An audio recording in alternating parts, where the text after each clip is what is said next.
Lanthanide के बारे में बताएंगे। लेंथेनाइड का एटॉमिक नंबर, सबसे पहले तो ये हमारा एटॉमिक नंबर हो गया 57, 58, 59, 60।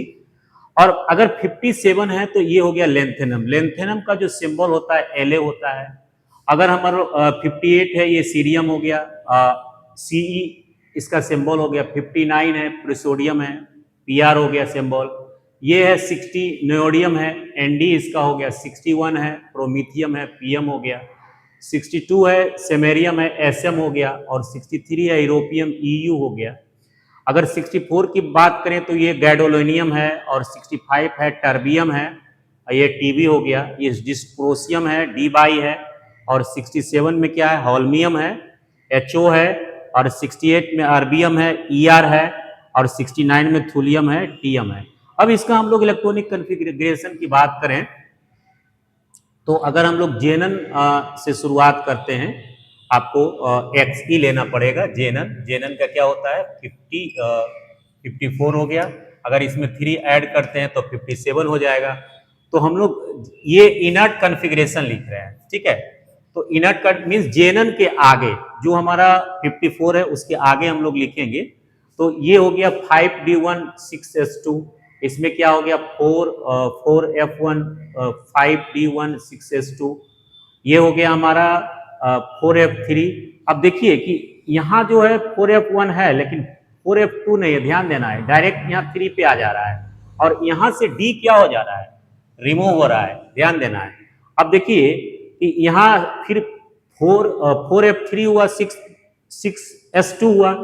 अब यहाँ देखिए कि 4 यहाँ 3 से 4 में आया है, ठीक है, 4 से 5 में आया है, अब 5 से 6 में आया है। लेकिन जैसे ही अगर 5 है, 5 6 से फिर 7 में आया तो 7 हो गया हाफ फिल। तो हाफ फिल क्या होता है, मोर स्टेबल। और ये क्या होगा, कलरलेस होगा। क्या होगा, कलरलेस। 7 से देखिए, 7 से 8 आना चाहिए लेकिन 7 से फिर क्या आ गया, 7 में ही आ गया। अब इसमें देखिए कि 5d1 आ गया। ये सब मेन चीज को ध्यान में आकर, यहां भी 1 था और यहां भी 5d1 हो गया। 5d अगर 8 है तो यहाँ 9 हो गया। चलिए ठीक है, 9 के बाद 10 है, 10 के बाद 11, 11 के बाद 12 है, 12 के बाद 13 है। और s तो कॉमन है ही सभी में। अब देखिए अगर La plus 3 ion means 3 electron का क्या करता है, ये लॉस कर देता है। तो लॉस जब करता है तो ये देखिए 3 इलेक्ट्रॉन का लॉस करता है, तो ये तीनों इलेक्ट्रॉन लॉस कर दिया, 0 में आ गया। अब इसमें अगर लॉस करता है 3 इलेक्ट्रॉन तो थोड़ा सा यहाँ आपको कंफ्यूजन होगा कि अब 3 इलेक्ट्रॉन s का लॉस करें तो s और d का इलेक्ट्रॉन अगर लॉस करते हैं तो f1 हो गया। फिर यहाँ भी देखिए, यहाँ भी हमने 3 इलेक्ट्रॉन लॉस किया है तो जो 3 था वो 2 हो गया, यहाँ 4 था 3 हो गया, यहाँ 5 था तो 4 हो गया, यहाँ भी क्या हो गया, 5 हो गया, यहाँ देखिए यहाँ 6 हो गया। अब यहाँ से देखना है कि यहाँ जो 3 इलेक्ट्रॉन लॉस किया था यहाँ से क्या हो गया, 7 हो गया, यहाँ भी क्या हो गया, 9 हो गया, 8 हो गया, 9 हो गया।